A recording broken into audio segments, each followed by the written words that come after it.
Merci de toujours nous préférer pour vous informer. Dans les titres de Sota Midi Magazine de ce mardi 26 mars 2024, on parle de ce drame à Garou, un arrondissement de la commune de Malanville. À l'origine, un bouvier est accusé d'avoir tué un agriculteur dans son champ hier lundi 25 mars 2024 et plusieurs greniers et cases ont été incendiés. Précision à suivre. Pendant ce temps, ils ont bénéficié, eux, d'une occasion de rupture collective du jeûne du Ramadan. Ce sont plusieurs femmes et hommes de Guinée, ici à Malanville, une initiative du mécanisme de stabilité des États côtiers MSEC. Et c'était hier 25 mars 2024 dans l'enceinte de l'arrondissement de Guinée. Et puis, les professionnels des médias partenaires du projet d'inclusion des jeunes sont en atelier depuis hier à Parakou. Plusieurs émissions types sont à réaliser pendant les 4 jours d'échange. Le reportage de Bruno Gakli est à suivre. Mesdames, Messieurs, voilà pour l'essentiel en titre. Bonjour et bienvenue à tous. Sota Midi Magazine, le point de l'actualité de la journée sur ta radio. Sota FM. C'est maintenant et tout de suite. Drame à Garou, un homme tué et d'importants dégâts matériels. C'est le bilan d'une situation électrique qui prévaut depuis ce matin dans cette localité de la commune de Malanville. Des éleveurs et agriculteurs sont à couteau tiré à Garou. À l'origine du conflit, un bouvier est accusé d'avoir tué un agriculteur dans son champ dans la soirée d'hier lundi 25 mars. Selon les informations recueillies, une foule de manifestants a attaqué un campement d'éleveurs en riposte à ce meurtre. Des cases et greniers ont été incendiés. L'intervention des éléments de la police républicaine, appuyée par un détachement militaire, a permis de maîtriser la situation. Actuellement, un calme précaire règne sur les lieux. Affaire à suivre. Ils sont une centaine d'hommes et femmes de l'arrondissement de Guinée à bénéficier d'une occasion de rupture collective du jeûne de Ramadan. C'était hier lundi 25 mars à l'initiative du mécanisme de stabilité des États côtiers dénommé Iftar, la séance qui a permis aux bénéficiaires de repartir avec des kits alimentaires s'est déroulée en présence du maire de la commune de Malanville, Loukman Rouchou, pour les détails. غير المغضوب عليهم ولا الضالين.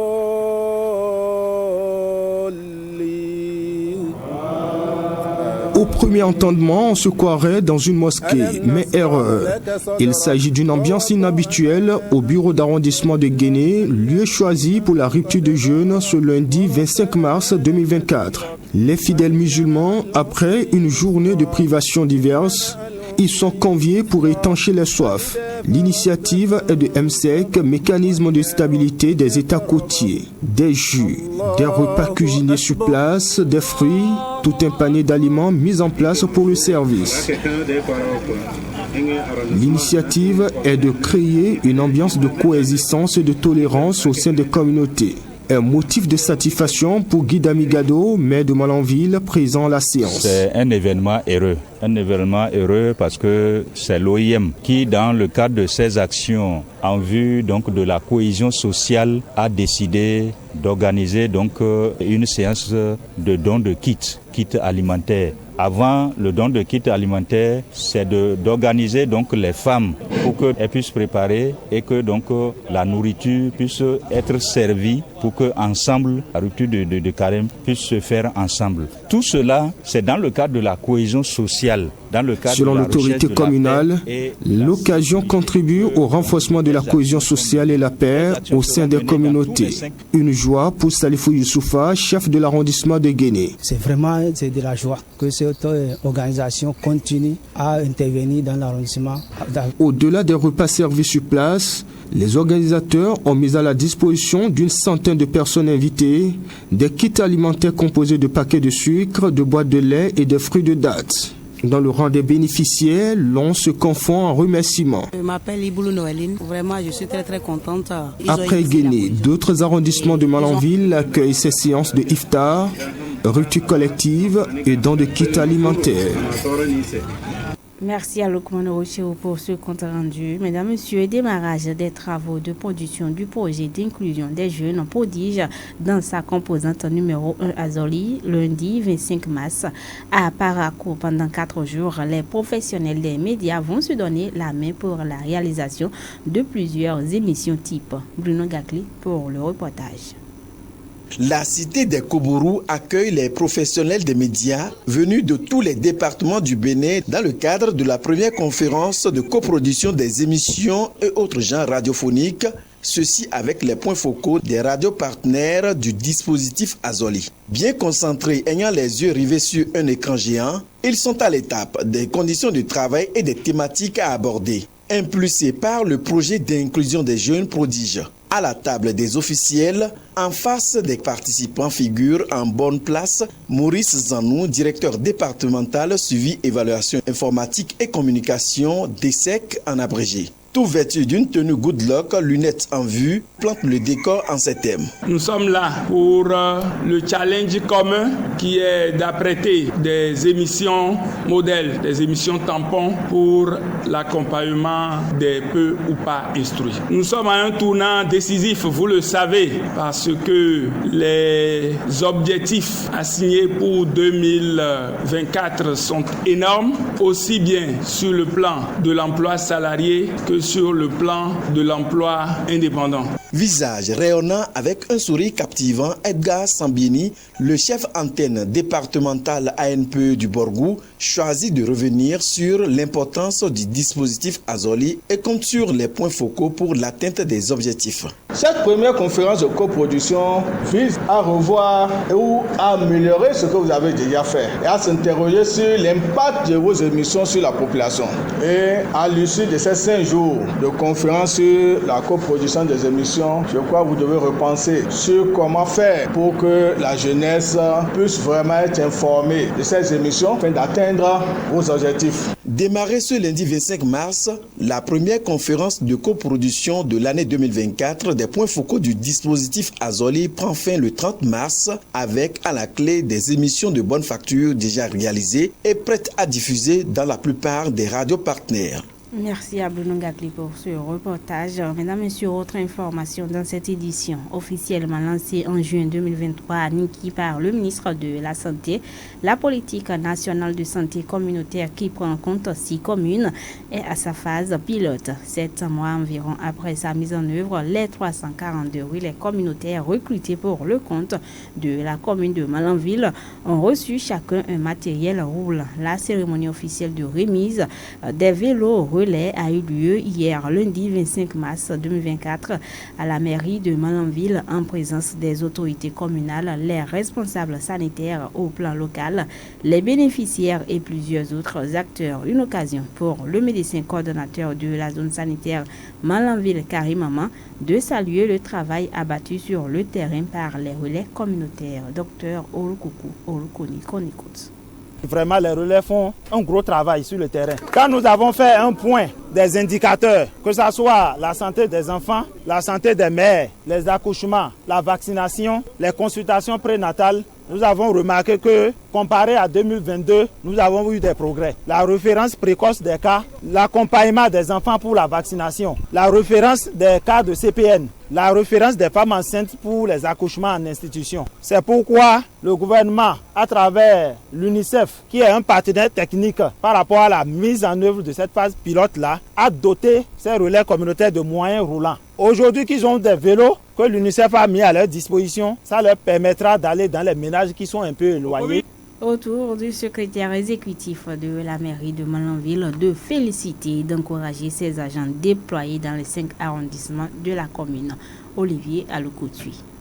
C'est avec grand plaisir et une joie immense que nous procédons à la remise officielle des vélos au relais communautaire. Le gouvernement est au cœur de cette politique-là parce qu'il y a de cela quelques mois, les maires et les SE ont été invités à Cotonou et on nous a expliqué la politique, les milliards que cela coûte au gouvernement, notamment les rôles des autorités locales que nous constituons pour la réussite de cette politique de santé communautaire. Alors, cette politique repose essentiellement sur vous, les relais communautaires. Le gouvernement a compris le bien fondé de cette politique-là en demandant le recrutement de tous les relais communautaires. Vous avez commencé le travail depuis quelques mois. Nous suivons ça de très près et c'est avec joie que le médecin coordonnateur nous explique ce matin que les indicateurs s'améliorent. Ces vélos vont vous permettre vraiment d'améliorer vos performances. Et tout ça, c'est à l'actif de nos chères communautés. Et tout en vous félicitant, je vous encourage et je réitère vraiment la disponibilité de l'administration communale à rester à vos côtés pour résoudre tous vos problèmes au quotidien.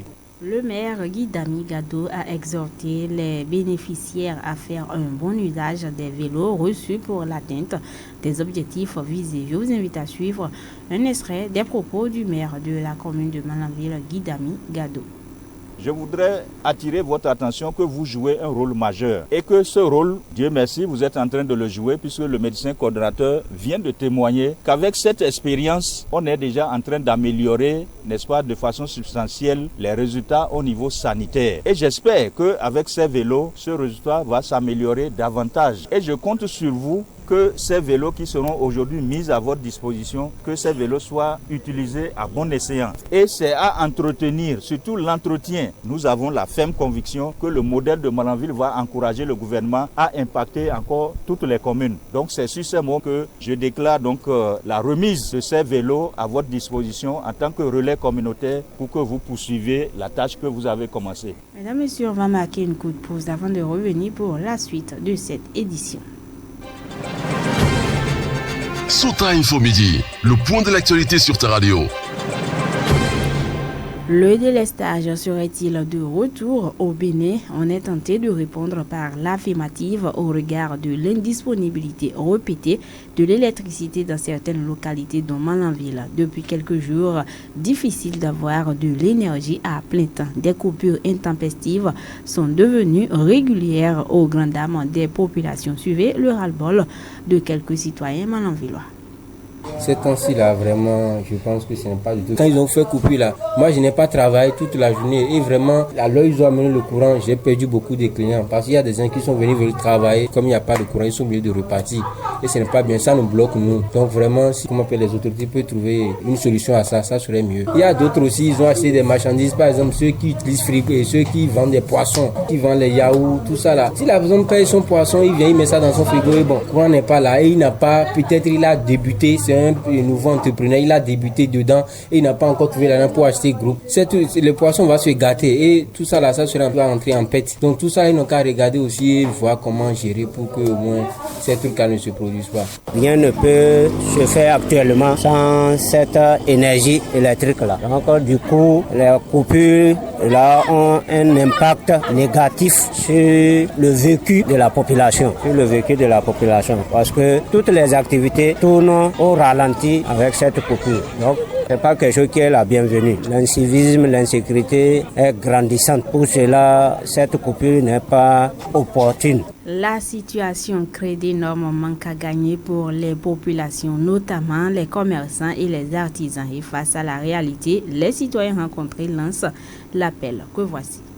Qu'à essayer de comprendre la population et de faire l'effort pour que ces gens de coupures-là ne se produisent pas, que ça diminue. Surtout pour nous, les jeunes entrepreneurs qui dépendons du courant. Parce que ça nous aide beaucoup. C'est grâce à ça qu'on fait tout ce qu'on veut. Ils pouvaient tout au moins faire une programmation ou bien annoncer dans les médias de telle heure à telle heure, vous serez dans le noir. Ou bien ne pas quand même couper toute la ville. S'ils pouvaient peut-être laisser un quartier avec cette lumière-là, au moins les gens de mauvaise foi, il a la lumière d'un côté, ils peuvent nous voir. Mais mettre toute la ville en coupure, c'est pas bien. Hors de nos frontières à présent, présidentielle au Sénégal, on en parle dans cette édition. Les citoyens du pays sont sortis massivement dimanche 24 mars dernier pour élire leur président. Selon nos informations, le vote s'est bien déroulé dans les différents centres de vote et déjà les grandes tendances se font sentir. Djemé Faye, notre correspondante de l'autre côté du Sénégal, pour plus de précisions. L'élection présidentielle au Sénégal s'est tenue ce dimanche 24 mars 2024. Elle s'est déroulée normalement et sans incident majeur. De 8h à 18h, les Sénégalais sont sortis massivement pour aller voter. Pour le moment, les tendances sont favorables à Bassirou Diomaye Diakhar Faye de la coalition Diomaye Président. Raison pour laquelle dans plusieurs villes du pays, ses partisans et sympathisants sont sortis jubiler leur victoire dès le premier tour. Sur les réseaux sociaux également, quelques candidats qui étaient dans la course à la présidentielle ont eu à féliciter Bassirou Diomaye. Jusqu'à cette heure, nous n'avons pas encore les résultats provisoires sur l'ensemble du territoire national. Cependant, le candidat du camp au pouvoir, Amadou Ba, a prévu de tenir un point de presse. Jamie Faye, Dakar pour Soda FM. Merci beaucoup à Jamie Faye. Aux dernières nouvelles, Amadou Ba, le candidat du pouvoir, a reconnu sa défaite et a adressé d'ailleurs ses félicitations au nouveau président élu, Bassirou Diomaye Faye. Toujours au Sénégal, cette fois-ci, c'est avec David Labo. David, bonjour. Pierrette Apovo, bonjour. Diomaye Faye, le peuple sénégalais a fait le choix de la rupture. Effectivement, Pierrette Apovo, le futur président du Sénégal, le 5e de l'histoire du pays, dont la victoire au premier tour du dimanche 24 mars 2024 ne fait plus de doute, a pris parole ce lundi soir après avoir reçu les félicitations de Macky Sall. Le vainqueur annoncé de la présidentielle au Sénégal, Bassirou Diomaye Faye, 44 ans, a effectué une apparition publique ce lundi 25 mars 2024 après l'annonce de son succès spectaculaire dès le premier tour des élections présidentielles. Je voudrais dire à la communauté internationale, à nos partenaires bilatéraux et multilatéraux, que le Sénégal tiendra toujours son rang. Il restera le pays ami et allié sûr et fiable de tous les partenaires qui s'engagera avec nous dans une coopération vertueuse et respectueuse, a-t-il déclaré devant la presse. Au Mali, la période de la transition se termine officiellement, mais les autorités restent en place. Au Mali, Pierrette Apovo, le 26 mars, c'est la date de la chute de la dictature militaire du Sénégal du général Moussa Traoré en 1991. 33 ans après l'ironie de l'histoire, ce jour marque officiellement la fin de la transition qui s'est ouverte avec le coup d'État militaire d'août 2020. Mais en dépit des engagements pris par les actuelles autorités maliennes de transition dans les faits, ces derniers sont toujours bien en place et semblent rester au pouvoir. Togo, pour finir, David Labo, vous nous dites que le projet de révision de la Constitution provoque de nombreuses réactions. Pour finir, au Togo, le projet de loi de révision de la Constitution a été adopté ce mardi par les députés. Le texte propose du passage du régime présidentiel à un régime parlementaire. Cette proposition a provoqué de nombreuses réactions dans la classe politique et la société civile, alors que les prochaines élections législatives doivent avoir lieu dans moins de mois et le mandat des députés est arrivé à terme depuis la fin de l'année dernière. Merci beaucoup à vous, David Labo, pour toutes ces précisions. Mesdames, Messieurs, ce sera tout pour cette édition. Voici le rappel de l'essentiel en titre. On a parlé dans cette édition de ce drame à Garo, un arrondissement de la commune de Malanville. À l'origine, un bouvier est accusé d'avoir tué un agriculteur dans son champ hier lundi 25 mars 2024 et plusieurs greniers et cases ont été incendiés aujourd'hui. Pendant ce temps, ils ont bénéficié, eux, d'une occasion de rupture collective du jeûne du Ramadan. Ce sont plusieurs femmes et hommes de Guinée ici à Malanville. Une initiative du mécanisme de stabilité des États côtiers MSEC, c'était hier 25 mars 2024. Et puis, les professionnels des médias partenaires du projet d'inclusion des jeunes sont en atelier depuis hier à Parakou. Plusieurs émissions types sont à réaliser pendant les 4 jours d'échange. Vous avez suivi le reportage de Bruno Gapri dans cette session de l'information. Ce sera tout. Merci de nous avoir suivis. Je suis Pierrette Arpouvre devant ce micro. J'ai bénéficié de la collaboration technique de Aboubakar Doko. À l'édition, il s'appelle Aminou Dosso. Bon après-midi à chacun et à tous. C'était Sota Midi Magazine, le rendez-vous informatif de la mi-journée.